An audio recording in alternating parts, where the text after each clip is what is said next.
It's my 65th birthday, yet the air in the living room feels colder than any winter I've ever known. The candles flicker weakly on the cake, their light trembling as if afraid to disturb the silence. On the table beside the cake sits a small wooden box, plain and unremarkable to anyone else, but to me, it radiates unease. The grain of the wood is scratched in a pattern I recognize instantly. Years ago, I carved those very marks with my pocketknife, a nervous habit when my wife was still alive. She used to tease me about it, saying the lines looked like a map no one could follow. I reach out to touch the box, and my fingers trace a faint indentation, her handwriting. My late wife's initials burned into the wood, so faint I almost think I'm imagining it. My chest tightens. She's been gone 10 years. Who would place this box here now? The room buzzes faintly with low chatter, but not from my son. He hasn't spoken to me properly in 3 years, not since that fight about the will, the house, and who deserves what. He sits across the table, avoiding my gaze, tapping his phone under the tablecloth, as though the glow of the screen is more important than his father's face. That distance between us feels like a chasm I'll never cross. I glance around. The decorations are cheerful enough. Balloons, a banner that reads, "Happy Birthday, Dad," but they look forced, like stage props waiting for a performance. My heart condition has been flaring up lately, and I wonder how many more birthdays I'll get. Maybe that's why every detail feels heavier, sharper, more dangerous.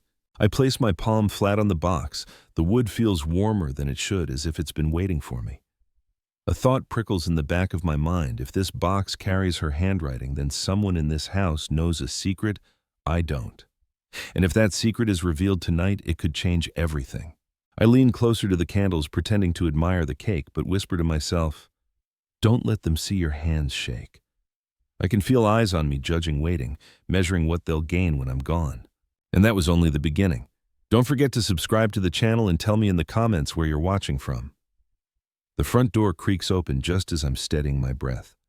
My son steps inside without even looking at me. He doesn't say, "Happy birthday," doesn't offer a hug, not even a nod. Instead, he brushes past the guests and sets a small envelope on the side table as though he's tossing away junk mail. The envelope is thin, almost insulting in its weight, and I can't help but notice he doesn't look back to see if I pick it up. I watch him carefully, hoping for even a flicker of warmth, but his eyes are fixed on his wife, who follows close behind, carrying herself like a queen in a stranger's castle. She greets the others with bright smiles. When her gaze lands on me, the corners of her lips stiffen into something closer to disdain. I know that look too well. It's the look of someone who's already decided you are an inconvenience. My son avoids me entirely, sinking into the couch and pulling out his phone. He scrolls and scrolls, thumbs moving, with practiced indifference. It's a strange, sharp contrast. This is the boy I once carried on my shoulders at the county fair. The boy who begged for one more ride on the carousel, laughing so hard he lost his voice. Now his laughter is reserved for the glow of a screen, not for me. Silence presses in, heavy and unnatural, broken only by the hum of the refrigerator in the kitchen. Someone clears their throat. My neighbor leans over to me and whispers, "He barely looked at you." I nod, pretending it doesn't hurt, but inside my chest burns. I know my son is angry about money. He thinks the house, the savings, even the old farmland belong to him by default. He doesn't see the decades of labor, the sacrifices, the way I went without so he could have more. He sees only what he hasn't yet taken. My grandson runs in at that moment, carrying a balloon that slips from his small hands. It floats toward the ceiling. For a fleeting second, I remember when his father was that age, chasing bubbles in the yard. That memory cuts deeper than any knife, because I know I've lost that version of him forever. I turn back toward the table where the wooden box still sits. Its presence feels louder now, almost mocking. I can't shake the feeling that whatever is inside may explain why my son's words carry such venom. But I soon realized that wasn't the worst of it. The dining table is long enough for 12, though tonight only half the seats are filled. My eyes drift toward the chair at the far end, the one that remains untouched. Its cushion is still firm, the wood polished from years of careful cleaning. It's the chair my wife used to sit in every birthday, every Christmas, every late-night dinner, when only the three of us remained. Tonight it glares at me like a wound left open. I can't stop staring at it. Guests shuffle around, setting down dishes, clinking glasses, making polite chatter. Yet that chair feels louder than all of them. I imagine her there again, her perfume faint in the air, her hand brushing mine as she passed me the mashed potatoes. But the space is empty, and the longer I look, the more it feels like everyone else is pretending not to notice. My daughter-in-law breaks the silence first. "Why don't we move that chair away?" she says lightly. But her tone is edged with annoyance, as if the sight of it ruins her appetite. She doesn't understand. That chair isn't just furniture, it's memory history, a tether holding me to the life I once had. I shake my head, muttering, "It stays." The room stiffens. My son clears his throat without looking up from his phone. The tension spreads like a crack in glass, silent but spreading. A guest tries to lighten the mood by mentioning the cake, but the empty chair sits there like a ghost no one wants to name. I reach for my water glass, noticing my hand tremble. My heart isn't what it used to be. The doctor warned me last winter that too much stress could tip the balance. But how do you measure stress when betrayal comes not with knives but with silence? I sip slowly, letting the cold water slide down my throat, but it doesn't ease the tightness in my chest. A sudden draft brushes across my neck. The back door is ajar, though no one went out. For a second, I think I hear her voice, the faintest whisper of my wife calling my name. I blink hard. Shake my head and focus on the table again. No one else seems to notice. Maybe it's the fatigue, or maybe it's the box on the cake table stirring ghosts that refuse to rest. The chair remains empty, but it's not silent. In its stillness, it speaks louder than anyone else in the room. Silence has its own way of speaking. The candles are nearly melted down when my gaze returns to the small wooden box by the cake. It's so plain, no ribbons, no wrapping paper, not even a name card. Yet I feel as if it pulls me toward it, whispering louder than the voices in the room. My fingers itch to lift the lid, though no one has said it's mine. I finally reach for it.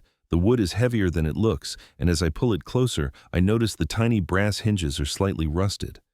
Whoever placed it here knew it would be noticed but didn't want to draw attention. I brush my thumb over the carved initials again, E.M., my wife's letters. My throat tightens. She's been gone a decade. Why would her handwriting appear here tonight? I set the box down carefully, trying to act as though it's just another decoration. But my daughter-in-law's eyes catch mine across the table. She notices. Her expression flickers just for a moment into something sharp, almost fearful, before she pastes on a smile and looks away. That reaction chills me more than the box itself. I slide a fingernail under the lid. It resists at first as though it hasn't been opened in years, then creaks softly as it gives way. Inside lies a folded sheet of paper, yellowed at the edges.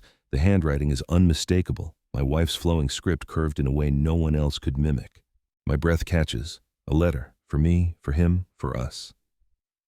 The room seems to fade as I stare at those familiar loops of ink. The smell of the paper brings a rush of memory nights when she wrote grocery lists on scraps of envelopes or left me notes tucked in my lunch pail during long work shifts. She always signed them with a heart. And there it is again, faint but visible at the corner of the page. But I can't open it here, not with all these eyes around me. Instead, I slip the letter back into the box and press the lid shut. My hands shake so badly I nearly drop it. The room feels hotter, though the ceiling fan hums steadily. Just then my son speaks for the first time that evening. His voice cuts through the silence. "What's that you're hiding?" The words drip with suspicion, not curiosity. Everyone turns toward me. My hand freezes on the lid. I force a smile, mumble something about just an old trinket. He doesn't believe me. I can see it in the way his jaw tightens, the way his fingers curl around his phone as if ready to record proof against me. I glance toward the empty chair again, and for a fleeting moment I imagine my wife sitting there urging me to be careful, to wait, to choose the right moment. I thought I was safe, but I was wrong. The laughter from the living room drifts in waves, but it doesn't touch me. I slip away toward the kitchen, carrying the wooden box under my arm like contraband. The overhead light hums faintly, its glow casting long shadows across the tiled floor. I set the box on the counter and pour myself a glass of water, trying to steady the racing in my chest.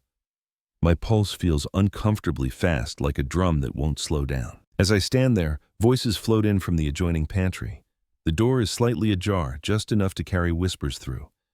It's my son and his wife. "She's keeping it from us," my daughter-in-law hisses. I saw the look on his face when he opened it. There's something inside, something important. My son mutters, his tone edged with anger. "It doesn't matter. The old man's not getting away with this. Everything should be mine anyway. I've waited long enough." The words land like blows to the stomach. I grip the edge of the counter, my knuckles whitening. They aren't talking about love or family or even memory. They're talking about possession.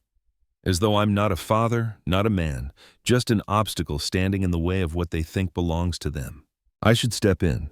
I should push open the door, confront them both, demand to know why my wife's handwriting has found its way back into this house after 10 years. But instead I remain frozen, my back pressed against the counter, my ears strained for more. She said it was handled years ago. My daughter-in-law whispers, her voice trembling now. But if he still has the letter? Then we'll take it. My son cuts her off sharply. The refrigerator hums, masking their final words. Footsteps shift. I panic, quickly grabbing the box and slipping it behind a stack of cookbooks on the counter. My chest pounds with the effort of appearing casual as the pantry door swings open. They emerge, faces composed as if nothing had been said. My daughter-in-law even smiles sweetly, asking if I need more ice for my drink. My son avoids my gaze, but I notice the way his eyes flick toward the counter, scanning for the box. He doesn't see it. Not yet. I murmur a polite no and carry my glass back toward the dining room, the box tucked securely under my arm again. The voices I heard in the pantry replay endlessly in my head. They know something about the letter. They fear it, which means it holds more power than I ever imagined. But I soon realized that wasn't the worst of it. When I returned to the dining room, the air is thick with expectation. The cake has been moved to the center of the table, candles already relit, everyone waiting for me to sit. I ease into my chair, the wooden box hidden discreetly by my side. I force a smile, but my hands tremble as I grip the edge of the tablecloth. My son finally sets his phone down. He clears his throat, stands and clinks his glass with a spoon. The chatter fades. All eyes turn toward him. My heart beats faster. I don't trust that look in his eyes, the tight curve of his lips that isn't quite a smile. Before Dad blows out the candles, he begins, his voice loud and sharp. I think there's something we should all be clear about. He pauses, scanning the room. His wife nods encouragingly, her smile razor thin.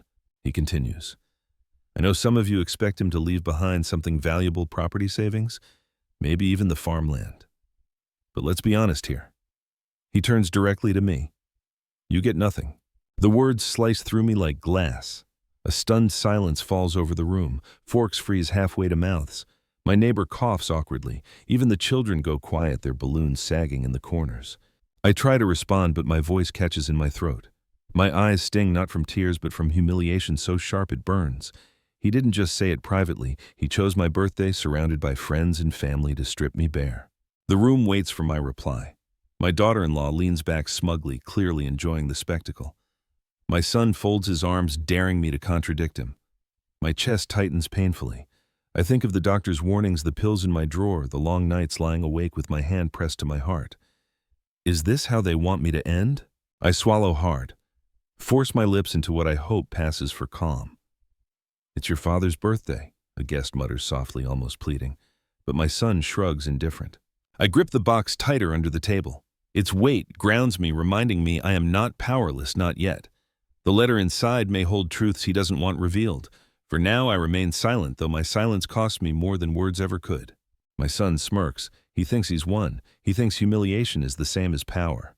But I soon realized that wasn't the worst of it. The room buzzes again after his outburst, though the laughter now feels strained, brittle, like glass ready to crack. My son sits back down, satisfied with the wound he's carved into me. I can feel every eye shift between us, waiting for me to lash out, to collapse, to give them something memorable to talk about long after tonight. But I don't give them that. Instead, I lift my glass, steadying my trembling hand with the other, and I smile. The corners of my lips stretch upward, though my chest burns with humiliation. My smile is my shield. I nod at my son as though he said nothing cruel at all. It unsettles him. I see it in the way his smirk falters for a split second. He expected me to shout, to argue, to beg. Instead, I give him the one reaction he cannot interpret: calm. My daughter-in-law notices too, her eyes narrow, suspicion creeping in. They don't know why I'm not breaking. That's exactly what I want. Inside, though, the silence screams. My heart pounds so violently I fear others might hear it. I press my palm against my chest, pretending to adjust my shirt. The weight of the wooden box at my feet steadies me. I think of the letter inside my wife's handwriting like a lifeline across time. I imagine her voice whispering, "Don't give them your pain." Not yet. Someone finally forces a laugh, trying to patch the tension. Plates clink, the cake is cut, and sugary frosting is smeared across plates as though sweetness could erase the bitterness in the air. I take a small bite but taste nothing. I excuse myself quietly, rising from the table. My knees ache as I stand and I grip the chair for balance. A few guests glance at me with sympathy, others with curiosity. My son doesn't look up from his phone again, but I feel his eyes flicker toward me when he thinks I won't notice.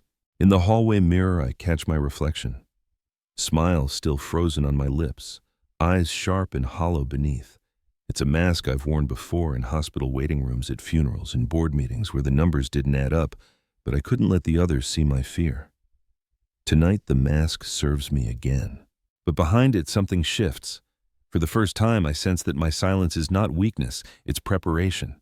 I thought I was safe, but I was wrong.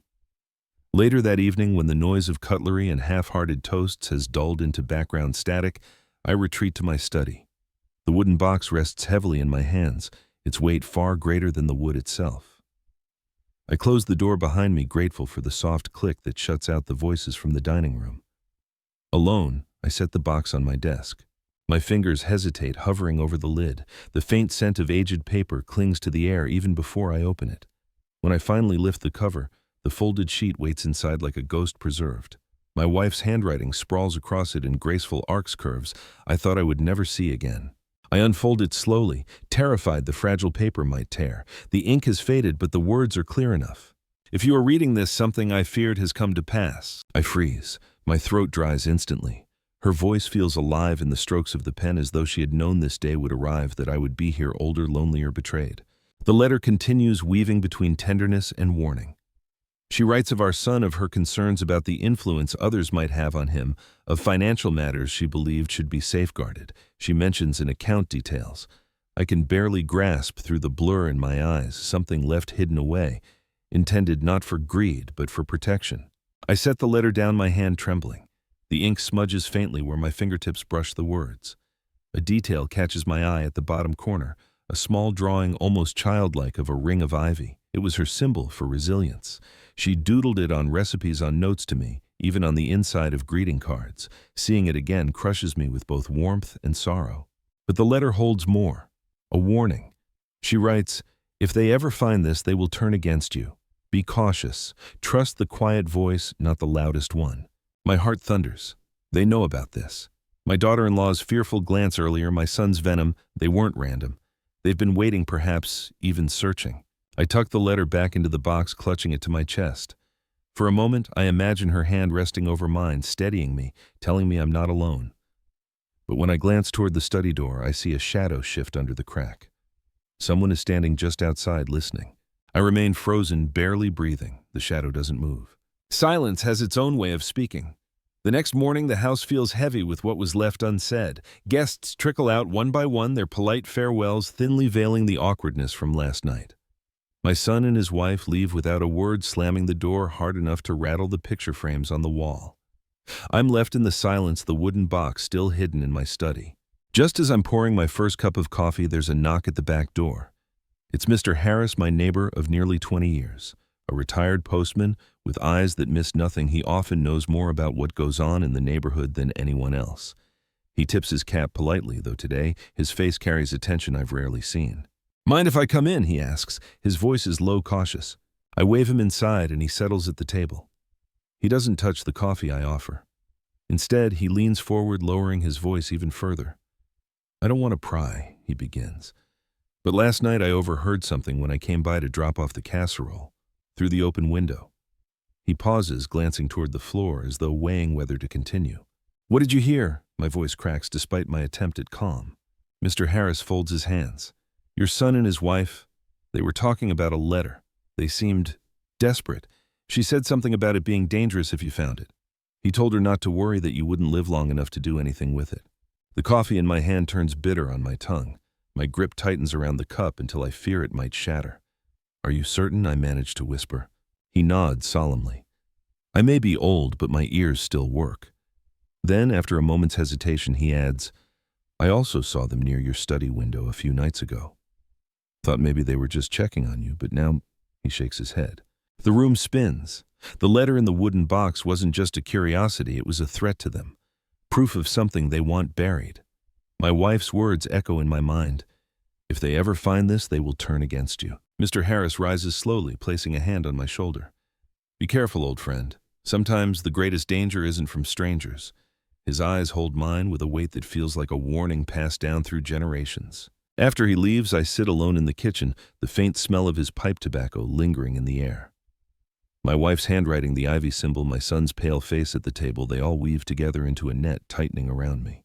I thought I was safe, but I was wrong. By evening, the house has regained its unnatural stillness. I busy myself in the study, pretending to read, but the wooden box on my desk pulls at me like a magnet. I've reread the letter a dozen times, tracing the ivy symbol, until my fingertip feels numb. My wife's warning refuses to leave my mind. Then a sudden noise breaks the silence, the sharp crash of a glass shattering against the floor. I rush toward the sound and find my grandson standing in the hallway, his balloon slipping from his hands. His mother, my daughter-in-law, is crumpled against the wall, her face pale, her body trembling. At first, I think it's a fainting spell, but when she slumps to the floor, clutching her chest, panic grips the room. My son shouts her name, his voice raw with fear. Nothing like the coldness he showed me last night. He kneels beside her, patting her cheek, shouting for someone to call an ambulance. I stand frozen, my own heart hammering so hard it drowns out the chaos. For a moment I don't move. My mind races. Was it poison stress? Or something far darker tied to the letter in my study? The neighbor rushes in, phone already pressed to his ear, rattling off our address to emergency services. My grandson begins to cry, clutching my leg as though I can protect him from something none of us can see. My daughter-in-law's breathing comes in shallow gasps, sweat beads on her forehead. My son lifts her head into his lap, his face twisted with desperation. He looks up at me, then just for a second, and in his eyes I see not accusation but terror, a kind of fear that comes from secrets too heavy to carry. Minutes crawl like hours until the paramedics arrive, storming in with their bags and brisk commands. They check her vitals, lift her onto the stretcher, and rush her out the door with my son stumbling behind. The flashing red lights paint the walls of my living room like streaks of blood. And then silence again. The house empties in an instant. My grandson sits on the couch, wiping his tears with his small fists. I sit beside him, my hand on his shoulder, though my thoughts are far from here. Because in the chaos, no one noticed the box. No one saw me slip back into the study. No one heard the click of the lock as I placed it safely away. But one thought keeps gnawing at me. Collapses don't just happen. Sometimes they are warnings. Sometimes they are consequences. But I soon realized that wasn't the worst of it. The night after the ambulance took my daughter-in-law away, the house feels emptier than ever. My grandson has been picked up by a family friend, leaving me alone with my thoughts and with the box. The study smells faintly of dust and old wood, the kind of scent that seeps into your clothes and lingers. I sit at the desk, staring at the letter, reading it again under the dim glow of the lamp. Her words repeat in my head: be cautious, trust the quiet voice, not the loudest one. I push back from the desk and begin searching, not for answers in my mind, but for something more tangible.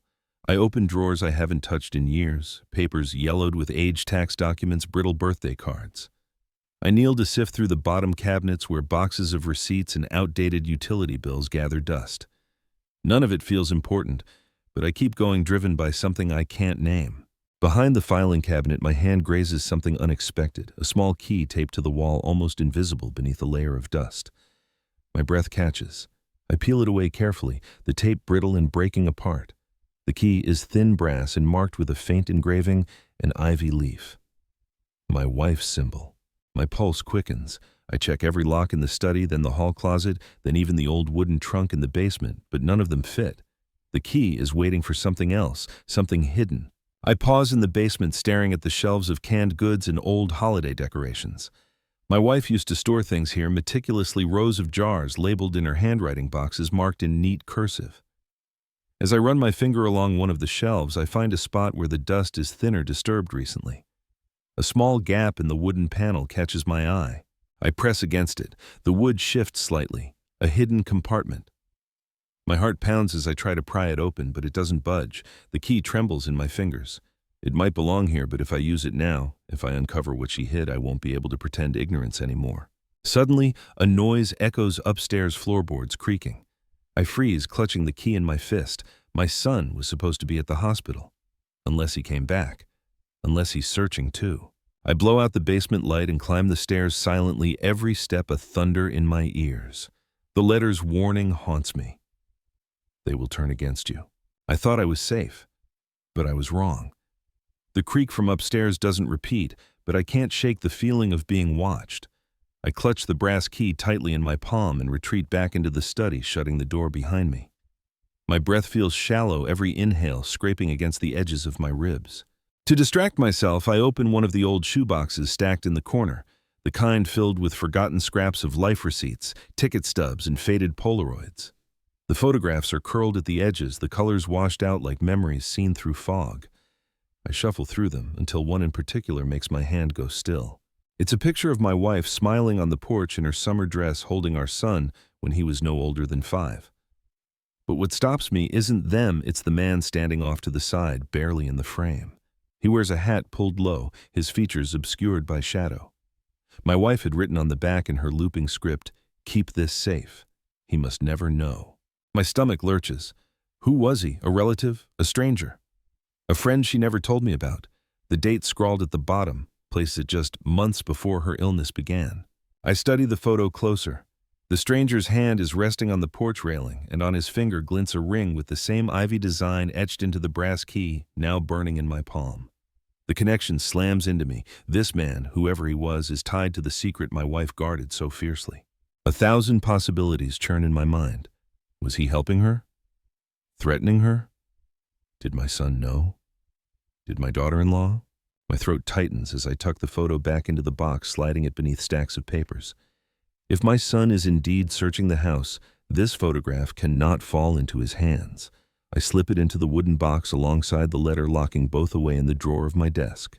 The silence around me feels alive, pressing against the walls. I think of my wife's gentle laugh, her habit of humming when she cooked, the scent of her lavender perfume still faintly lingering on old scarves. And then I think of her writing, "He must never know." I lean back in the chair, rubbing my temples. I don't know whether the he in her note meant my son or me. But I soon realized that wasn't the worst of it. I don't have to wait long before the inevitable comes. That evening, as I sit in the study pretending to read, the door slams open without a knock. My son strides in, his face tight, his jaw working furiously. He doesn't even try to mask his suspicion anymore. "What was in that box?" he demands. His voice is sharp, each word spat like a challenge. I set the book down calmly, though my heart hammers against my ribs. It was nothing, just an old keepsake your mother left behind. He narrows his eyes. "Don't lie to me. I saw the way you hid it. I heard you in the kitchen last night." I rise slowly, careful not to let my trembling knees betray me. "Even if there was something, it wouldn't be yours to claim." That strikes a nerve. His fists clench at his sides. "Everything you have will be mine eventually. Why drag it out? Why keep secrets? Unless—" his voice lowers almost to growl, "unless you've already given it away." The accusation cuts deep. I take a step closer, locking eyes with him. For a moment I see the boy he once was, the one who clung to me when storms rattled the windows, the one who begged me not to let go of his bike seat. But that boy is long gone, replaced by this man who looks at me as though I'm an enemy. I shake my head. Not everything in life is about ownership. Some things are about trust. He scoffs. "Trust doesn't pay bills. Trust doesn't buy land."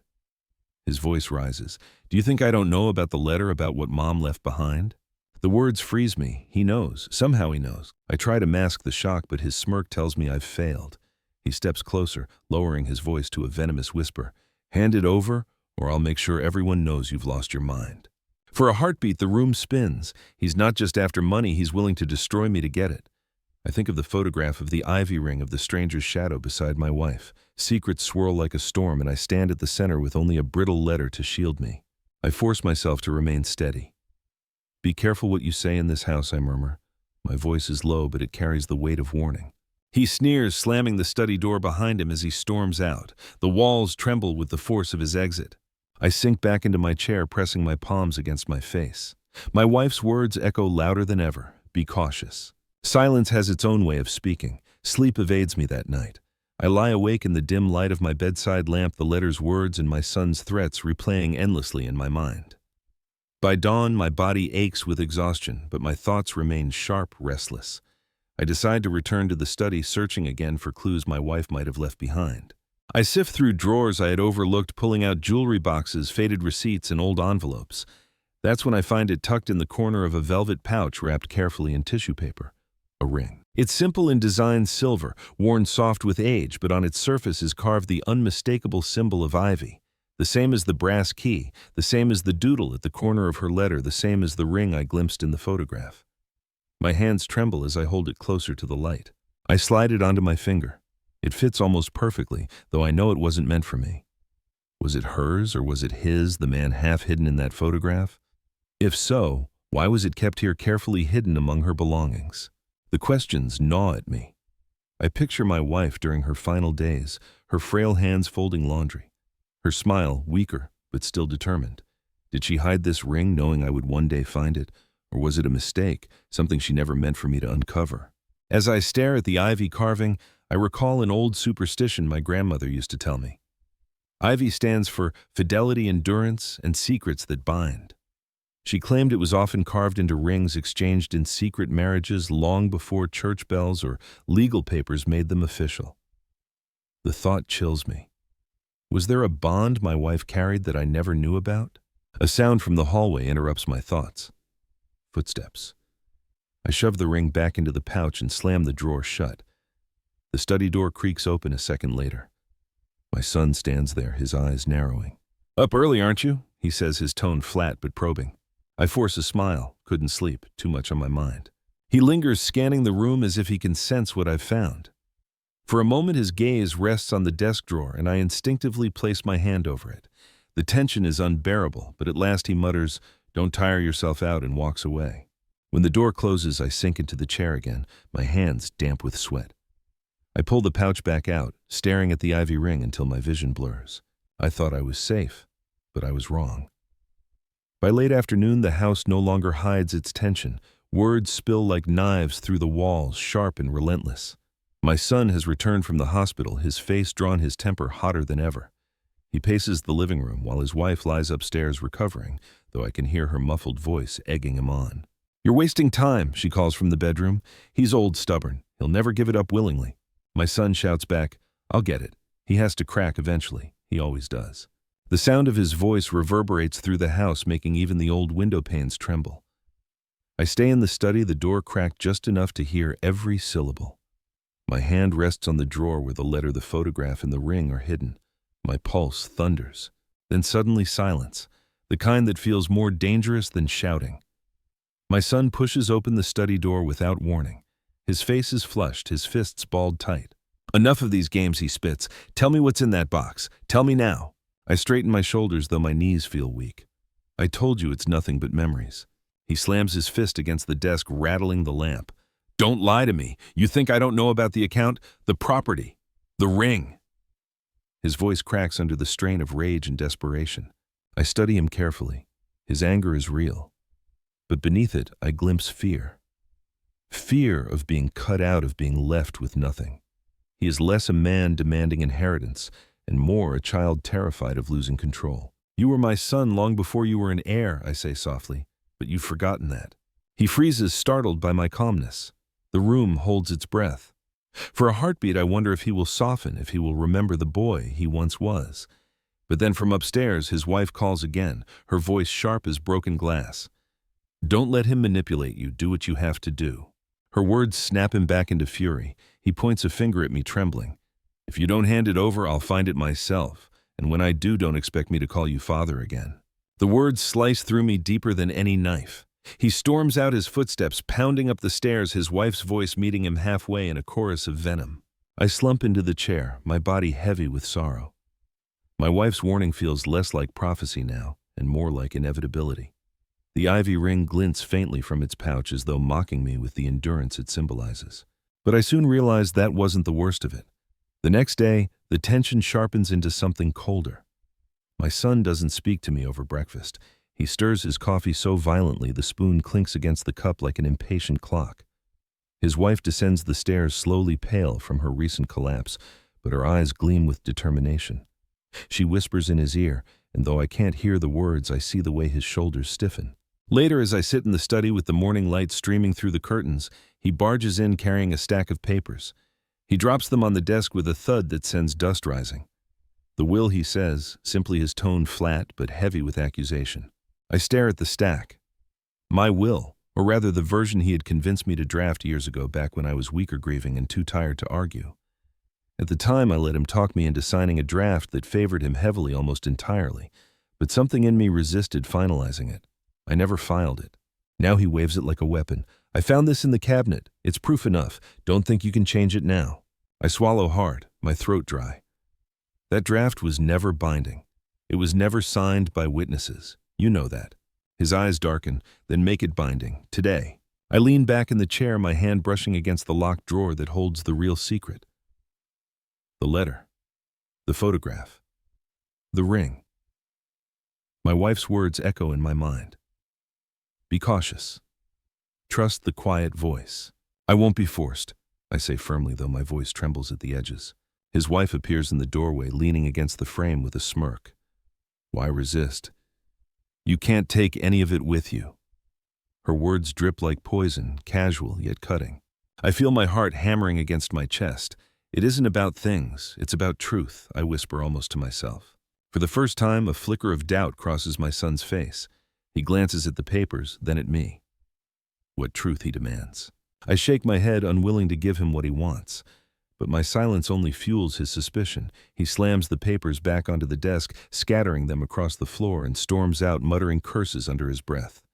His wife lingers for a moment, her gaze lingering on me with a chilling promise. The papers lie scattered like fallen leaves, shadows of a will that was never real. Yet their presence is enough to stir old fears, and to remind me that I have very little time left before they take matters into their own hands. Silence has its own way of speaking. The phone rings just after noon, its sharp trill slicing through the tense silence of the house. I almost don't answer, fearing it could be more demands from my son. But the caller ID flashes a name I haven't seen in years, Mr. Adler, my old lawyer. I hesitate before picking up. Hello? Mr. Evans, his familiar baritone, greets me warm but urgent. I apologize for calling without notice. I came across something while reviewing old files. It concerns your late wife. My grip on the receiver tightens. Go on. He clears his throat. A sealed envelope was left in my office marked with her handwriting. I thought it might be sentimental, but after last night's message from your son, I believe it may be more significant.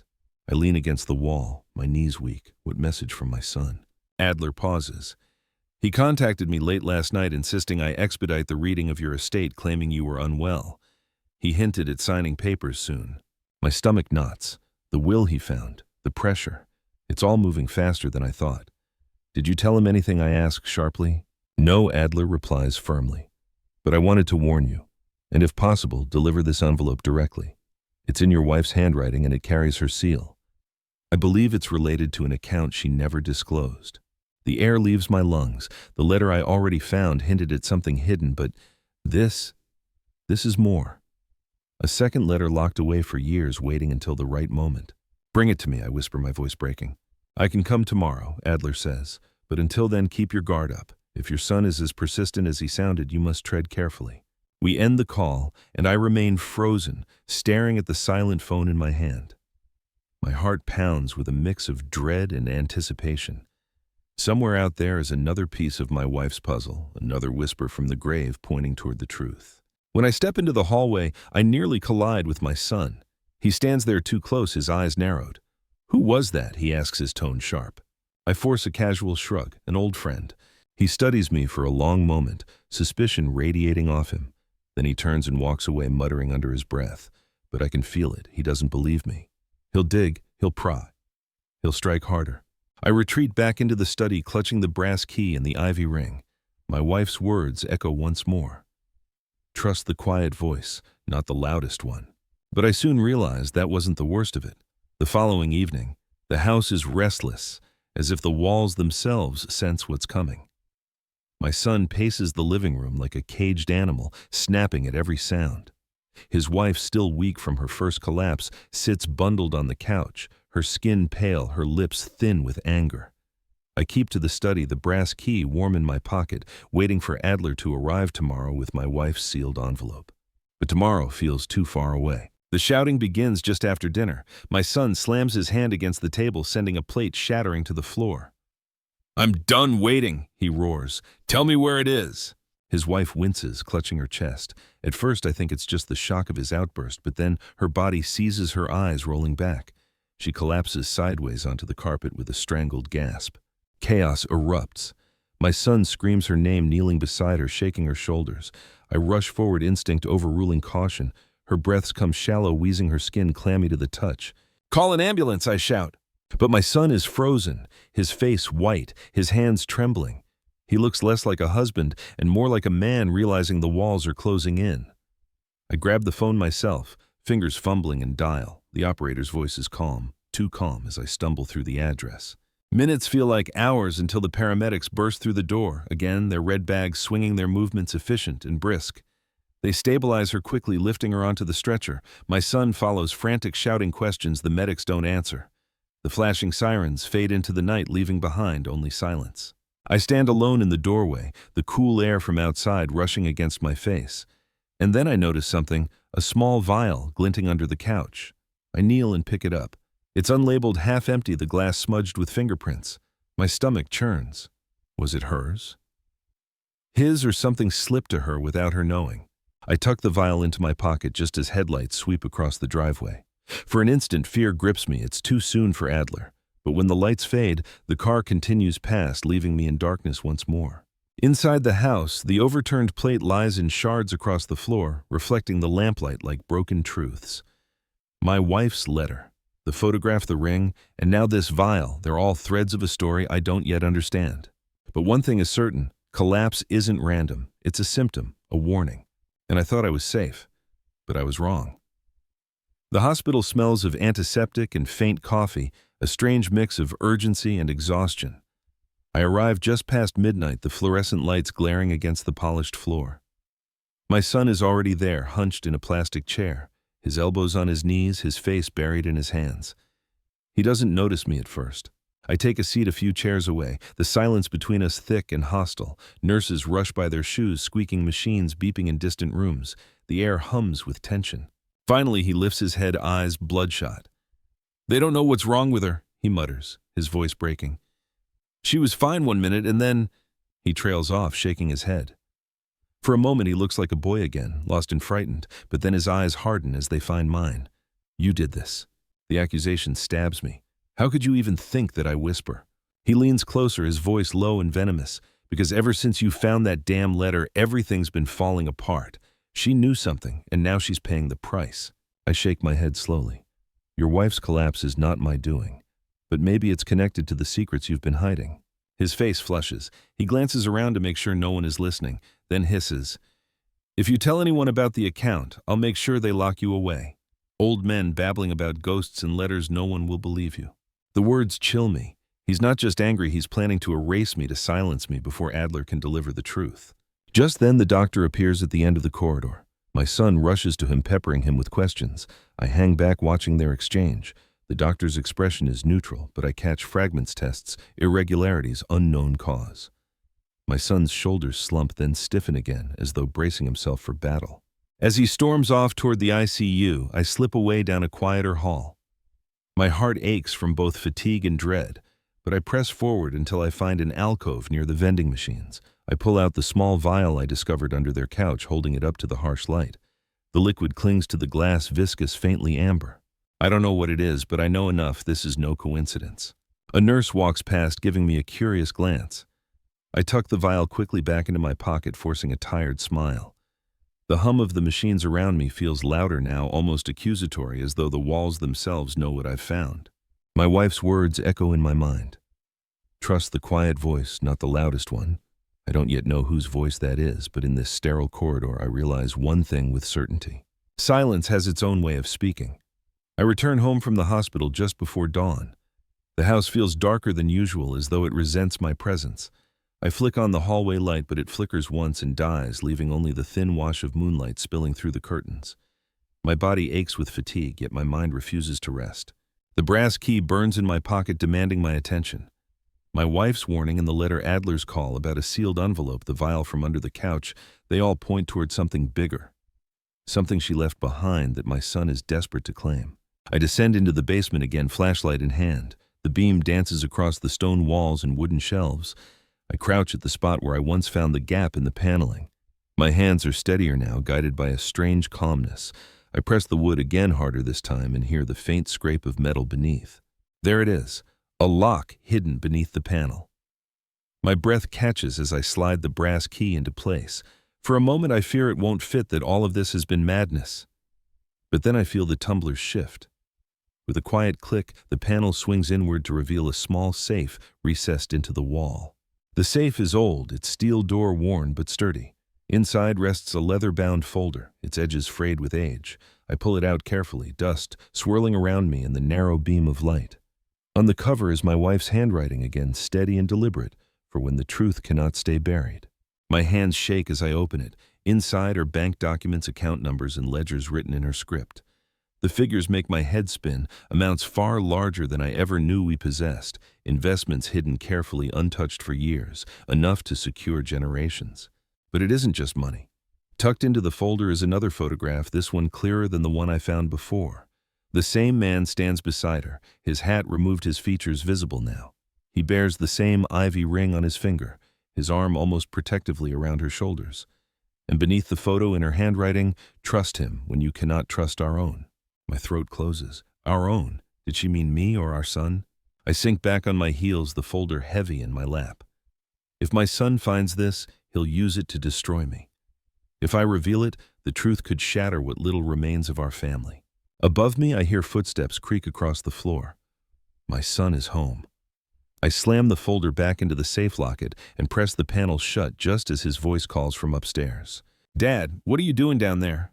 My chest tightens. He doesn't sound curious. He sounds suspicious. I thought I was safe, but I was wrong. I climb the stairs from the basement, slowly forcing my breath to steady the brass key tucked back into my pocket. My son stands at the top, arms crossed, his eyes dark with suspicion. "You're hiding something," he says flatly, not even bothering to disguise the accusation. I brush the dust from my hands and attempt a neutral tone. I was checking the furnace. It's nearly winter. He doesn't buy it. His eyes narrow, scanning my face, searching for cracks. Then, without warning, he pushes past me and strides down into the basement. Panic surges through me, but I know better than to chase him. Instead, I linger at the top of the stairs, listening. The silence below stretches, broken only by the scrape of his shoes across the concrete. Then a thud, the sound of him striking the panel I had just closed. My chest tightens, another thud, and then a low growl of frustration. When he reemerges, his face is pale, his breathing ragged. He knows. He couldn't open it, but he knows something is there. His eyes lock onto mine with a fury that chills me to the bone. "What did you find?" he demands, his voice shaking. "Nothing you're meant to see," I answer softly. For a moment I think he might strike me. His hands curl into fists. His face reddens, but then he stops. He exhales sharply, his expression shifting into something far more dangerous than rage calculation. "You think you can keep this from me," he says, his voice eerily calm now. "Don't forget, I can prove you're unstable. One word to the lawyer and they'll dismiss anything you say." I should be terrified, but instead I feel an odd calmness wash over me. I reach into my pocket and pull out the ivy ring, holding it up between us. His eyes widen, color draining from his face. "Where did you get that?" he whispers. The silence stretches, his question hanging in the air like smoke. I don't answer. Instead, I slide the ring onto my finger. His reaction tells me more than any words could. He knows the symbol. He knows its meaning. His face turns pale, his lips trembling. For the first time in years, I see fear in my son. Not anger, not greed, but raw fear. Whatever truth my wife buried with that ring, he already knows it. And now he knows I do too. Silence has its own way of speaking. The house feels different after that moment with the ring, as though the walls themselves are listening more closely. My son avoids me for the rest of the night, but I catch him whispering urgently to his wife in their bedroom. Their voices rise and fall like the tide, anger, panic, fear. I can't hear every word, but I know enough they're plotting. By morning, other relatives begin arriving. News of my daughter-in-law's collapse has spread, and with it, speculation. My niece arrives first, her eyes sharp as she scans the room. Then my brother, quieter but with suspicion heavy in his gaze. They all circle like vultures around a wounded animal, sensing that something valuable is at stake. Over coffee, my niece leans close, her tone sugary sweet. "Uncle, I hear you've been keeping things from the family. It would be easier if you were honest now." I study her carefully. She's never cared for me before. Why show concern? Now I sip my coffee slowly, letting the silence answer for me. Her smile falters. Soon the living room is crowded with murmurs. Words like inheritance, will account float in the air, tossed casually, as though they're discussing the weather. My son stands among them, silent but smirking, letting the others do the pressing. His wife watches from the couch, pale but alert, her hands folded tightly in her lap. I excuse myself and retreat to the study, closing the door behind me. Through the thin walls, I hear the conversations growing louder, more insistent. Greed has a sound. It's the rustle of hushed voices, the shuffle of feet drawing closer, the impatient coughs of those who feel entitled. I open the desk drawer and touch the wooden box. Inside rests the letter, the photograph, the ring pieces of a truth that could silence them all. But revealing it would scorch the earth, leaving no relationship intact. I imagine their faces if they learned what I now suspect, that the man in the photograph was more than a friend, and that the money tied to his name wasn't meant for them at all. The door rattles suddenly. My brother's voice calls, "You can't keep locking yourself away. We deserve answers." I close the drawer, slowly rising to face the door. For the first time, I feel the weight of choice pressing against me, not just whether to keep the secret, but whether to burn every bridge that still connects me to these people. When I step back into the living room, the chatter falls silent. Dozens of eyes fix on me, expectant, hungry. My son's face is pale, still, his jaw tight, his eyes darting nervously toward the ring glinting faintly on my finger. I say nothing.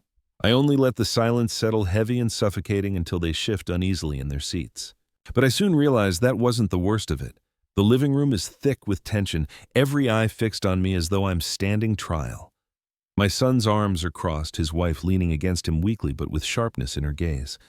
My brother clears his throat, ready to speak, but I raise my hand before he can.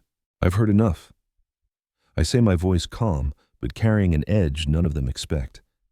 The chatter dies instantly. "All of you circle this house like it's a vault, but you've forgotten one thing. What's in it is mine to give, not yours to take." The silence deepens. I let my eyes rest on my son. His face is pale. Still, his lips pressed tightly together, sweat beading near his temple. The sight almost makes me pity him, but the memory of his words, "You get nothing," burns away that softness. I continue slower now, every word deliberate.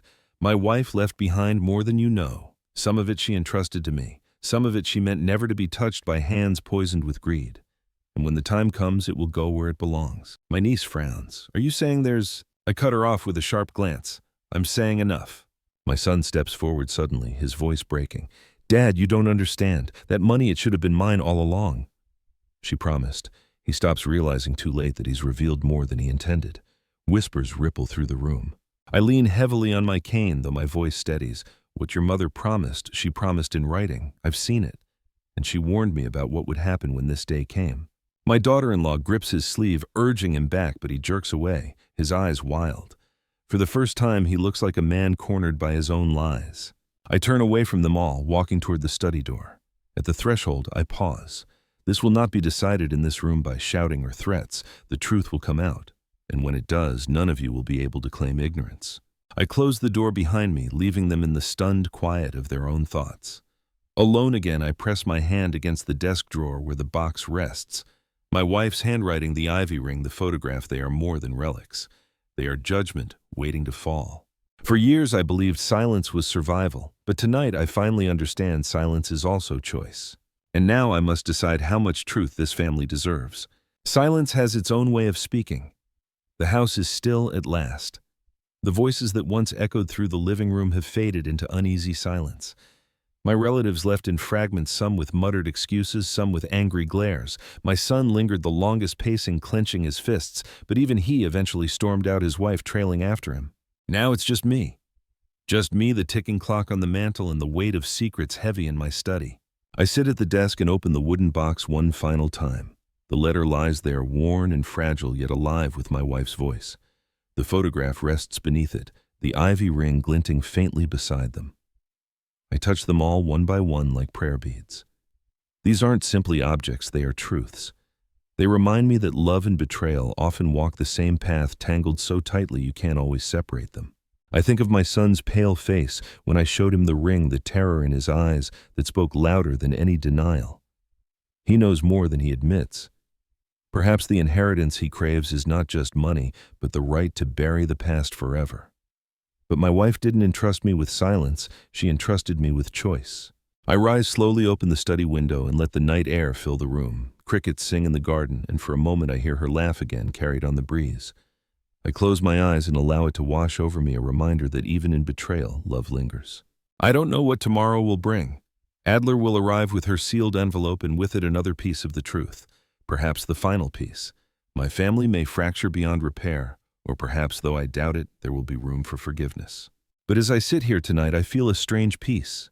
The secrets no longer weigh on me alone. They have been spoken, if not in words, then in silence, in pale faces and trembling hands. And in that silence, I finally hear what my wife wanted me to know, that endurance like ivy clings even in the harshest storms. Thank you for staying with me through this story. If it touched you, please subscribe and continue with the next story in the playlist.